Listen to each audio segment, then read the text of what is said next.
సుమన్ టీవీలో మీ personal and business promotions కోసం కింది నెంబర్కి కాంటాక్ట్ చేయండి. నమస్తే, వెల్కమ్ టు సుమన్ టీవీ. కాకినాడపై వరద బీభత్సం పెద్దగా లేనప్పటికీ సాగర తీరంలో మనం ఒకసారి చూసుకుంటే గనక మరో అల్పపీడన ద్రోణి కాకినాడపై ఉందా అన్న అనుమానం కలగకమానదు. ఎందుకంటే ఎప్పుడు సాగర తీరం పెద్ద పెద్ద అలలతో ఆహ్లాదకరంగా ఉంటుంది. రోడ్డు మీదకే అలలు ఎగిసిపడే పరిస్థితి ఉంటుంది.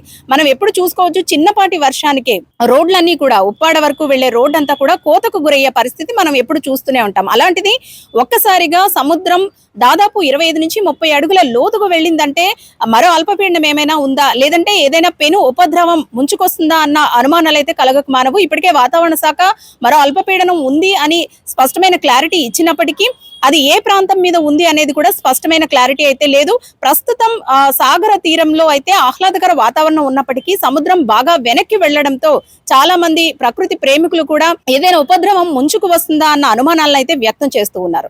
వాతావరణ శాఖ దీనికి సంబంధించి ఒక క్లారిటీ ఇవ్వాల్సిన అవసరం ఉంది. దాదాపు ఎప్పుడైనా సరే అమావాస్య టైంలో మనం చూసుకుంటే కనుక సముద్రం కాస్త లోతుకు వెళ్లే పరిస్థితి ఉంటుంది. కానీ ఇంత దాదాపు 25 నుంచి 30 అడుగుల వెనక్కి వెళ్ళిందంటే కనుక పెను ఉపద్రవం ముంచుకొస్తుందన్న అనుమానాలు అయితే కలగక మానవు. మరి వాతావరణ శాఖ కూడా ఇప్పటికే మనకి హెచ్చరికల నేపథ్యంలో ఇది కూడా సముద్రం కూడా ఒక సంకేతాన్ని మనకి అందిస్తుందా, అంటే మున్ముందు ఏదైనా పెను ఉపద్రవం ముంచుకొస్తుందనే సంకేతాన్ని సముద్రమే ఇస్తుందా అన్న అనుమానం అయితే ప్రస్తుతం సముద్ర తీరంలో పరిస్థితి అయితే మనం చూసుకోవచ్చు. ఎప్పుడూ కూడా అలల తాకిడి అనేది బాగా ఎక్కువగా ఉంటుంది. కాకినాడ ఉప్పాడ తీరంలో అలలు ఉవ్వెత్తున ఎగిసిపడుతూ ఉంటాయి. చిన్నపాటి వరదకే కానివ్వండి, చిన్నపాటి వర్షాలకు, చిన్న చిన్న తుఫాన్లకు కూడా ఉవ్వెత్తున అలలు ఎగిసిపడుతూ ఉంటాయి. కానీ ప్రస్తుతం సముద్రం అంతా కూడా ప్రశాంతంగా ఉంది. ఒక చిన్నపాటి అలజడి కూడా, అంటే చిన్న చిన్న కెరటాలు కూడా మనకి ఎక్కడ కనిపించడం లేదు. ప్రస్తుతం నురగతో కూడిన నీరు ముందుకు వస్తుందే తప్పితే అలల తాకిడి అనేది పెద్దగా లేదు.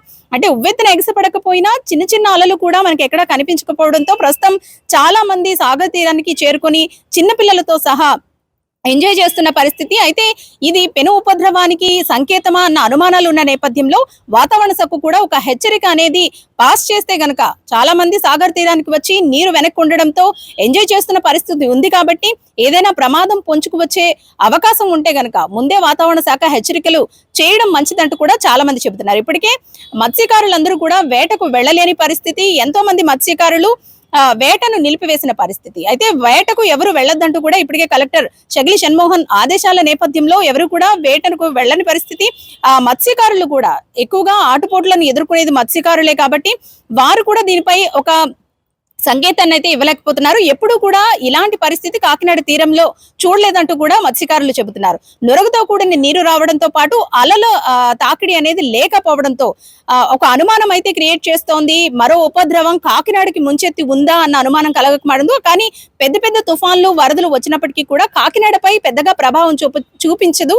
ఎందుకంటే మడా ఫారెస్ట్, మడా అడవులు ఉండడం కానివ్వండి, హోప్ ఐలాండ్ ఉండడం కానివ్వండి, ఇదే ప్రధాన కారణంగా మనకి కాకినాడపై వరద ప్రభావం, తుఫాన్ల ప్రభావం తక్కువగా ఉంటుంది. కానీ ఇప్పుడు సాగర తీరంలో పరిస్థితి మనం చూసుకుంటే గనక మరో పెద్ద ప్రమాదం విజయవాడను ఏ విధంగా ముంచెత్తిందో అలాంటి పెను ఉపద్రవాలు మన కాకినాడ తీరంలో కూడా ఉండబోతున్నాయా, మన కాకినాడ నగరాన్ని కూడా ముంచెత్తబోతున్నాయా అన్న అనుమానాలు అయితే సాగర తీరాన్ని చూస్తే మాత్రం మనకి ఆ అనుమానం అయితే కలగకమాడదు. మరి చాలా మంది సాగర తీరానికి వచ్చి సేద తీరుతున్న నేపథ్యంలో పెను ఉపద్రవం ముంచుకొచ్చే అవకాశాలు ఉంటే గనక దీనిపై వాతావరణ శాఖ స్పష్టమైన సంకేతాలు, హెచ్చరికలు జారీ చేయాలంటూ కూడా చాలా మంది కోరుతున్న పరిస్థితి. కెమెరా పర్సన్ చిన్నతో అనుశ్రీ, సుమన్ టీవీ, కాకినాడ.